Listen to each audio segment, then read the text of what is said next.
Olá, meus queridos irmãos e amigos, sejam todos bem-vindos mais uma vez aqui no nosso canal, para juntos agora prepararmos a nossa reunião Vida e Ministério Cristã da semana 12 a 18 de maio. Selecionamos algumas partes de nossa reunião e eu tenho certeza que será de grande proveito para cada um de vocês. Então vamos para o nosso vídeo.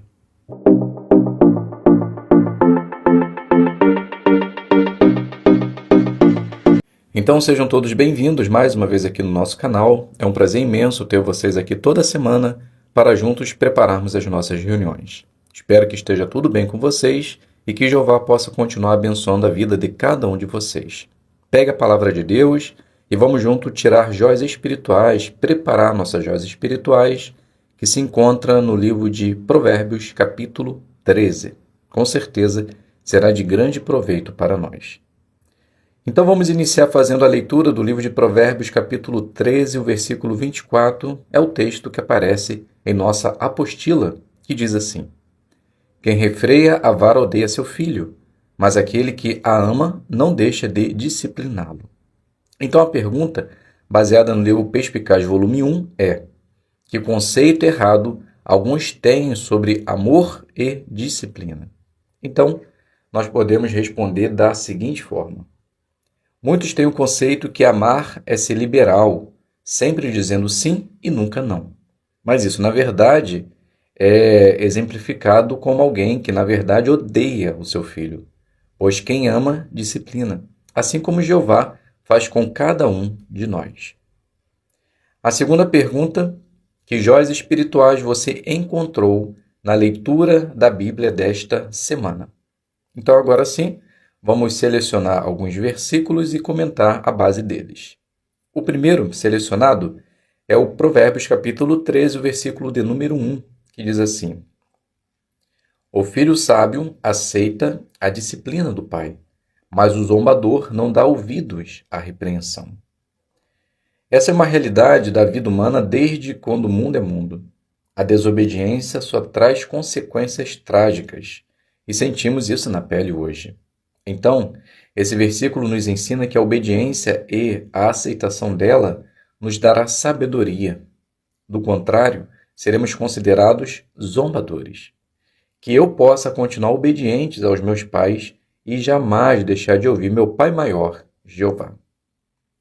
Agora o versículo 4 do capítulo 13 diz assim: O preguiçoso muito deseja e nada tem, mas o diligente será plenamente satisfeito.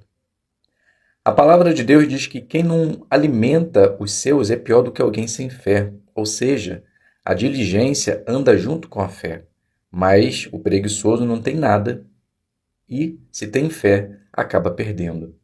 Isso nos ajuda a fazer uma avaliação de como estamos nesse sentido, para que qualquer coisa diferente daquilo que Jeová deseja, possamos fazer as mudanças rapidamente. Agora o versículo 7. Alguns fingem ser ricos, mas não têm nada. Outros fingem ser pobres, mas têm muitas riquezas.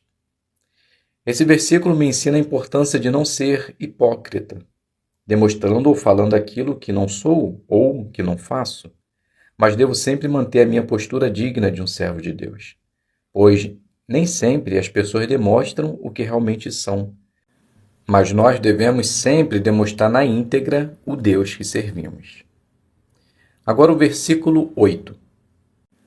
As riquezas servem de resgate pela vida de um homem, mas os pobres nem são ameaçados.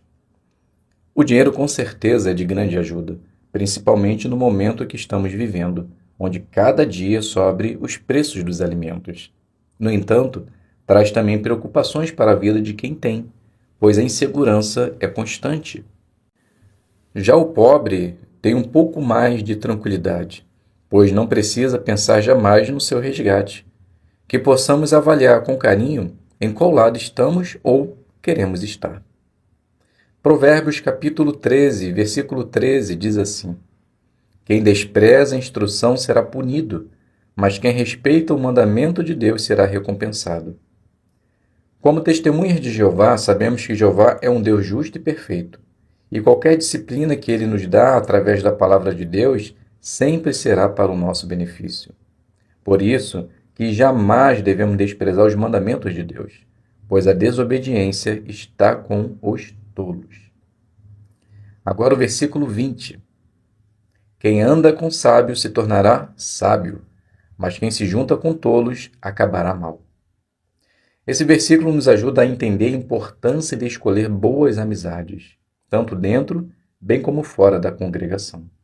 Pois quando escolhemos boas amizades, conseguiremos ter ainda mais sabedoria, mas quando se juntamos com pessoas com características ruins, acabamos mal.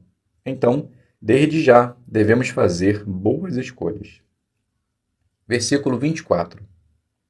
Quem refreia a vara odeia o seu filho, mas aquele que ama não deixa de discipliná-lo. A falta de repreensão e disciplina pode trazer um efeito duradouro na vida de uma pessoa, para o bem ou para o mal.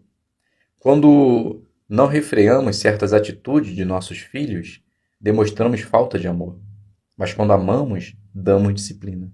Ou seja, a disciplina na medida certa sempre será benéfica. Independente de qual seja a repreensão, somente repreenda e veremos no futuro os benefícios.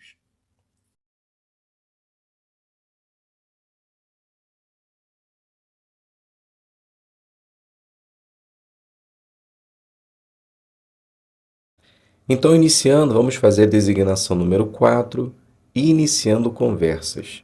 Essa parte ela tem 3 minutos, será feito de casa em casa. Então, comece falando sobre um assunto atual, depois mude para um assunto bíblico que interesse mais ao morador. Então, podemos iniciar essa designação da seguinte forma. Maria, ela inicia dizendo: Bom dia, me chamo Maria e hoje estamos fazendo uma pergunta bíblica para todos os nossos vizinhos. Posso fazer para você? Então, Ana, ela diz: Bom dia. Pode sim. Maria fala: Como você se chama? Então, Ana se apresenta. Meu nome é Ana. Maria continua: Você já se perguntou se um dia teremos um mundo sem tantas guerras e conseguiremos viver em paz? Então, Ana, ela fala: Olha, eu acho difícil, pois desde que mundo é mundo, foi assim, nada muda. Quem sabe um dia entra um governante bom e muda tudo isso. Por isso que devemos votar. Mas a maioria prefere justificar do que votar. Vocês votam? Então Maria ela fala: Votar nós votamos, só não apoiamos nenhum candidato. Então Ana fala: Ué, e como vocês querem que mude algo se não apoia ninguém? Então Maria ela fala: Eu posso te mostrar 2 motivos pelo qual não apoiamos nenhum candidato? Então Ana fala: Pode, estou curiosa.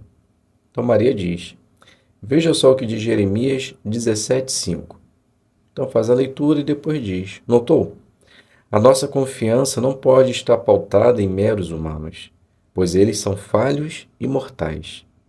Agora veja João 18:36. Depois fala: Jesus nunca quis ser rei ou governador, mas o seu reino era celestial e somente ele tem poder para resolver tudo. Concorda com isso? Então Ana diz: Sim, com certeza. Então Maria fala: Por isso que não perdemos tempo em apoiar humanos que sabemos que não vai dar em nada, mas preferimos apoiar o reino de Deus, divulgando sua mensagem de salvação. Conseguiu entender? Então Ana diz: Deu para entender sim. Então Maria fala: Então esse então aqui eu finalizo, mas se você quiser dar continuidade ou finalizar de uma forma diferente, fique à vontade. Vamos agora passar para a segunda designação, que é a designação número 5, que também é iniciando conversas. Tem 4 minutos, mas será testemunho informal. E convide a pessoa para uma reunião. Então, nós podemos iniciar essa designação assim. Maria, ela fala: Oi, amiga. Você hoje não falou nada na sala de aula. Está tudo bem? Está tão quietinha. Então, ela fala: Estou só um pouco cansada. Então Maria diz: Sei, como se eu não te conhecesse. Vai, me conte, o que foi? Então Ana diz: São os problemas familiares. Já te contei que perdi o emprego? Então Maria diz: Não. Está precisando de alguma coisa? Então Ana, ela fala: Não, minha amiga, por enquanto não. Mas já fico preocupada, pois logo logo o dinheiro vai embora. Aí começa o desespero. Então Maria diz: Tenho certeza que até chegar esse momento você vai ter conseguido arrumar alguma coisa. Já vou até falar com um amigo meu para ver se consegue algo para você, mas é comércio. Então Ana ela diz: Pode ser qualquer coisa. Então Maria fala: Então deixa comigo. Você está preocupada em como organizar as finanças? Por que você não vai comigo hoje na minha reunião? Hoje vamos ter uma parte que vai mostrar como podemos enfrentar problemas financeiros com a ajuda de Deus. Pode ser que, ouvindo um pouco a palavra de Deus, te traga mais tranquilidade. Então Ana ela diz: Obrigado pelo convite. Acho que vai ser bom mesmo. Que horas vai ser? Então aqui a gente finaliza a segunda designação, designação simples e fácil, e agora passaremos para a designação número 6, que será feita em forma de discurso. Então o tema é: Filhos que respeitam e obedecem os pais só têm a ganhar. Então nós podemos iniciar essa designação da seguinte forma: Quer sejamos ainda bem jovens, quer sejamos já quase adulto, quer sejamos agora homens e mulheres crescidos, todos nós somos filhos de alguém. Talvez seja difícil calcular o valor de todos os 20 ou mais anos de cuidado, trabalho, dinheiro e esforço abnegado gastos com a maioria de nós, desde a infância até a fase adulta. Além de tudo isso, nossos pais nos deram a vida, algo que nós jamais poderemos devolver. Sem eles, jamais existiríamos. Embora temos, em primeiro lugar, uma dívida com nosso Criador, o dador da vida, devemos nos sentir profundamente endividados com nossos pais. Então, o que podemos dar em troca? Abra a palavra de Deus no livro de Eclesiastes, o capítulo 6, e vamos fazer a leitura do versículo do 1 ao 3. Filhos, seja obediente aos seus pais em união com o Senhor, pois isso é justo. Honre seu pai e sua mãe. Esse é o primeiro mandamento com uma promessa, para que tudo vá bem com você e você permaneça por muito tempo na terra. Notaram, filhos, o que nós podemos dar em troca? Obediência e honra. Será que estamos fazendo isso? Faça uma reflexão nesse momento. Será que você é obediente aos seus pais? Será que você ouve e coloca em prática o que seus pais pedem? Se a resposta for sim a essas duas perguntas simples, parabéns. Não faz mais do que sua obrigação. Se você não faz, então está em sério apuros, pois filhos que não obedecem às orientações dos pais tendem a se dar mal na vida. E isso é bíblico. Notaram o versículo 3? Vou repetir. Para que tudo vá bem com você e você permaneça por muito tempo na terra. Percebeu? A obediência aos pais prolonga nossos dias na terra, pois deixamos de fazer muitas coisas que provavelmente poderiam nos conduzir a caminhos tortuosos. Por exemplo, quantas e quantas vezes vocês ouviram seus pais dizer: Não pode brincar na rua sozinho, menino. Talvez você que já é crescido ou tenha família entenda exatamente qual era a preocupação dos seus pais. As mesmas que provavelmente vocês têm agora com seus filhos. Talvez na infância vocês ouviram seus pais dizer várias vezes: Menino, para de brincar com os fósforos. Talvez você ficava chateado achando que não tinha nada de mal nisso. Mas agora você sabe exatamente o que significava aquela bronca. Ou seja, tudo o que nossos pais pedem para fazer é porque eles já passaram por isso e sabem exatamente o que pode acontecer se fizermos aquilo. Não seria então sensato obedecê-los? Com certeza que sim. E quando obedecemos nossos pais, estamos dando-lhes honra.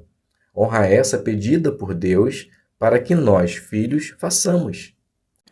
E essa obediência dada aos pais não é opcional e seletiva. Precisa ser em todas as coisas.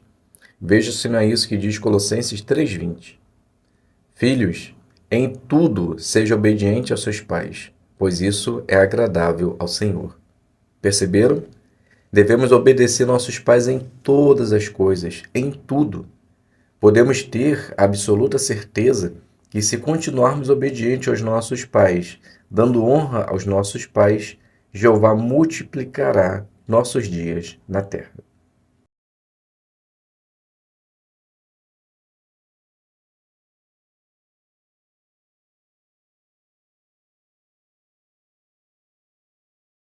Nesse estudo, nós estaremos ainda no capítulo 26, que tem o tema Nenhum de vocês morrerá. No entanto, daremos início no parágrafo 9, que tem o subtítulo Violentamente sacudidos pela tempestade. E vamos considerar do parágrafo 9 até o parágrafo 17. Somente lembrando, se você é novo aqui no canal, já se inscreva, deixe o seu like, para que assim o YouTube ele possa disponibilizar esse conteúdo para mais pessoas. Então pegue o seu livro ou o seu telefone e vamos juntos agora fazer a leitura e preparar o nosso estudo. Iniciando leitura 9 e 10. Decinido, o capitão do navio planejava seguir viagem em direção ao oeste, mas Lucas, uma tempestade ocular, relata: o vento não nos permitia continuar naquela direção. Ao se afastar do continente, o navio se desviou da corrente costeira e um forte vento contrário vindo do norte o empurrou na direção sul. Talvez muito rápido. Assim como a ilha de Chipre havia anteriormente protegido o navio costeiro contra os ventos desfavoráveis, dessa vez a ilha de Creta fez o mesmo. Depois que o navio passou pelo promontório de Salmone, no extremo leste de Creta, as coisas melhoraram um pouco. Por quê? O navio havia chegado a sotavento da ilha, lado contrário àquele de onde sopra o vento, ou sua parte sul, e por isso estava protegido de ventos fortes. Imagine o alívio que as pessoas a bordo devem ter sentido, pelo menos por um tempo. Mas, enquanto o navio continuasse no mar, a tripulação tinha motivos para se preocupar, pois o inverno estava chegando. Lucas relata com exatidão: costeando Creta com dificuldade, chegamos a um lugar chamado Bons Portos. Mesmo protegido pela terra firme, não era fácil controlar o navio, mas finalmente eles encontraram um ancoradouro em uma pequena baía, provavelmente na região logo antes de a costa seguir em direção ao norte. Quanto tempo ficaram ali? Lucas diz que foi bastante tempo, mas o calendário não estava a favor deles. Em setembro ou outubro, navegar era mais perigoso. Pergunta do parágrafo 9 e 10. Que dificuldades surgiram nas proximidades de Creta? Então eles passaram por enormes dificuldades, onde ventos contrários os impedia de prosseguir e os empurrava, fazendo com que a embarcação ficasse em situação perigosa. Mas quando chegaram no sotavento da ilha, eles conseguiram contornar essa situação, dando alívio aos tripulantes. E quando chegaram em Bons Portos, eles conseguiram um ancoradouro e resolveram momentaneamente a situação. Leitura do 11. Alguns passageiros podem ter pedido a opinião de Paulo por causa da experiência que ele tinha em navegar pelo Mediterrâneo. Ele recomendou que o navio não seguisse viagem. Caso contrário, haveria danos e grandes perdas, talvez até mesmo a perda de vidas. Mas o piloto e o dono do navio queriam prosseguir viagem, possivelmente achando que era urgente encontrar um lugar mais seguro. Eles convenceram Júlio e a maioria achava que era preciso tentar chegar a Fênix, um porto que estava um pouco mais adiante na costa. Esse porto talvez fosse um lugar maior e melhor para passar o inverno. Assim, quando uma suave, porém enganosa brisa vinda do sul soprou, o navio partiu. Então a pergunta: que sugestão Paulo deu aos que estavam no navio com ele, mas que decisão foi tomada? Então ele aconselhou que não seguissem viagem, pois todos corriam risco de vida. Mas o oficial preferiu ouvir o piloto e a tripulação e seguiu viagem, com o objetivo de chegar a Fênix e ali passarem o inverno. Leitura do 12. Então surgiu outro problema, um vento violento vindo do nordeste. Por um tempo, eles encontraram proteção atrás de uma pequena ilha chamada Cauda, a uns 65 quilômetros de Bons Portos. Mas o navio ainda corria o perigo de ser levado para o sul até se chocar contra os bancos de areia perto da África. Desesperados para evitar isso, os marinheiros içaram o bote que o navio estava rebocando. Isso exigiu um grande esforço, pois é provável que o bote estivesse cheio de água. Então eles lutaram para reforçar o casco do navio, amarrando-o com cordas ou correntes para que as pranchas de madeira não se desprendessem. Daí, eles arriaram os aparelhos, a vela grande ou talvez o escordame, e fizeram de tudo para manter o navio contra o vento e passar pela tempestade. Imagine como essa situação deve ter sido amedrontadora. Mesmo todos esses esforços não foram suficientes, pois o navio continuou sendo violentamente sacudido pela tempestade. No terceiro dia, eles lançaram ao mar a amarração do navio, provavelmente para recuperar a flutuabilidade. Então, a pergunta do parágrafo 12: que perigos o navio enfrentou depois de deixar Creta e como a tripulação tentou evitar um desastre? Então surgiu novamente um vento violento que empurravam eles para os bancos de areia, podendo assim se chocar nas proximidades da África. Então, tentando evitar um desastre, eles encheram os botes, amarraram os cascos do navio com cordas e arriaram as madeiras e as velas, tentando assim manter o navio contra o vento. Leitura do parágrafo 13. O pavor deve ter tomado conta do navio, mas Paulo e seus companheiros estavam confiantes, pois o Senhor havia anteriormente garantido a Paulo que ele daria testemunho em Roma. Um anjo confirmaria essa promessa mais tarde. Mas, durante 2 semanas, noite e dia, a tempestade não parou. Por causa da contínua chuva e das densas nuvens que cobriu o sol e as estrelas, o piloto não tinha como saber a localização do navio ou a direção em que estava indo. Até uma refeição teria sido algo fora de cogitação. Como alguém poderia pensar em comer em vista do frio, da chuva, dos enjoos e do medo? Pergunta: qual deve ter sido a situação a bordo do navio de Paulo durante a tempestade? Então, provavelmente o medo tomou conta, pois o risco de vida era iminente. Mas Paulo estava confiante que eles passariam por essa situação, pois o Deus havia garantido que lhe daria testemunho em Roma. Leitura do 14 e 15. Paulo ficou de pé no meio deles. Ele mencionou o aviso que dera antes, não como que dizendo, eu avisei, mas para mostrar que aqueles acontecimentos provavam que valia a pena dar atenção às suas palavras. Daí ele disse, eu os incentivo agora a ter coragem, pois nenhum de vocês morrerá, apenas o navio se perderá. Essas palavras devem ter animado muitas pessoas ali. Paulo também deve ter ficado muito feliz por Jeová ter lhe dado essa mensagem de esperança para partilhar com as pessoas. É vital nos lembrarmos de que Jeová se importa com a vida de cada ser humano. Todas as pessoas são importantes para ele. O apóstolo Pedro escreveu, Jeová não deseja que ninguém seja destruído, mas deseja que todos alcancem o arrependimento. Como é urgente, então, que nos esforcemos a partilhar a mensagem de esperança da parte de Jeová com o máximo número de pessoas possível. Vidas preciosas estão em jogo. Paulo, sem dúvida, tinha dado testemunho a muitas pessoas no navio sobre a esperança na promessa que Deus fez. Agora, com a grande possibilidade de um naufrágio, Paulo podia lhes oferecer um forte motivo para terem esperança de um livramento mais imediato. Ele disse, na noite passada apareceu ao meu lado um anjo do Deus a quem pertenço. Ele disse, não tenha medo, Paulo. Você tem de comparecer perante César. Além disso, Deus lhe concedeu a vida de todos os que navegam com você. Paulo os exortou. Portanto, homens, tenham coragem, pois eu acredito em Deus que acontecerá exatamente assim como me foi dito. No entanto, devemos ser lançados em uma ilha. Pergunta parte A. Ao falar com as pessoas que estavam no navio com ele, por que Paulo mencionou o aviso que lhes havia dado antes? Então, para mostrar que aqueles acontecimentos provavam que valia a pena dar atenção às suas palavras, e lhes deu uma palavra de esperança. Eu os incentivo agora a ter coragem, pois nenhum de vocês morrerá, apenas o navio se perderá. Parte B. O que podemos aprender da mensagem de esperança em que Paulo transmitiu àquelas pessoas? Aprendemos que Jeová se preocupa com todos, e que nós precisamos sempre divulgar a mensagem de salvação. Subtítulo: Todos chegaram à terra sãos e salvos. 16 e 17.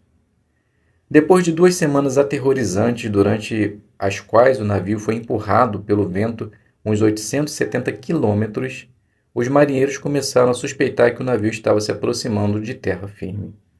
Talvez por terem ouvido o som de ondas quebrando na costa. Da popa, eles lançaram âncoras ao mar para impedir que o navio ficasse à deriva e manter a proa em direção à terra firme, caso tivesse condições de encalhar o navio na praia. Nesse momento, eles tentaram fugir do navio, mas foram impedidos pelos soldados quando Paulo disse: a menos que esses homens permaneçam no navio, vocês não poderão ser salvos. Com o navio agora um pouco mais estável, Paulo aconselhou a todos que se alimentassem, garantindo-lhes mais uma vez que sobreviveriam. Então, Paulo deu graças a Deus diante de todos eles. Ao fazer essa oração de agradecimento, Paulo estabeleceu um exemplo para Lucas, Aristarco e aos cristãos de hoje. Será que suas orações públicas são fonte de encorajamento e consolo para outros? Depois da oração de Paulo, todos tomaram coragem e também começaram a se alimentar. Daí deixaram o navio ainda mais leve por lançar ao mar a carga, permitindo que o cacho do navio não ficasse tão fundo dentro da água ao se aproximar da praia. Quando amanheceu, a tripulação cortou as âncoras, soltou os remos do leme que ficavam na polpa e inçou o traquete, pequena vela na frente da embarcação, para que fosse mais fácil manobrar o navio enquanto os marinheiros tentassem fazê-lo encalhar perto da praia. Ao fazerem isso, a frente do navio ficou presa, talvez um banco de areia ou na lama. E a popa começou a se despedaçar por causa da força violenta das ondas. Alguns soldados queriam matar os prisioneiros para que não escapassem, mas Júlio os impediu. Ele incentivou todos a nadar ou boiar em direção à praia. O que Paulo havia predito se cumpriu. Todas as 276 pessoas a bordo sobreviveram. De fato, todos chegaram à terra sãos e salvos. Mas onde eles estavam? Então a pergunta do 16 e 17, parte A. Em que situação Paulo orou e qual foi o resultado de ele ter feito isso? Então Paulo orou depois que os ventos ficou mais calmo, no momento que eles estavam se alimentando, pois Paulo os aconselhou a fazer isso, para que eles pudessem estar fortes, para que pudessem enfrentar o que estava por vir. A parte B, como se cumpriu a predição que Paulo tinha feito? Então as madeiras do barco começaram a se desprender por causa das fortes ondas e todos começaram a nadar ou boiar em direção à praia. E todos, os 276 que estavam a bordo, sobreviveram. Então, meus queridos irmãos e amigos, aqui a gente finaliza o nosso estudo. Um estudo muito interessante, mas também fácil, de compreender e com certeza nos ajuda a dar bons comentários.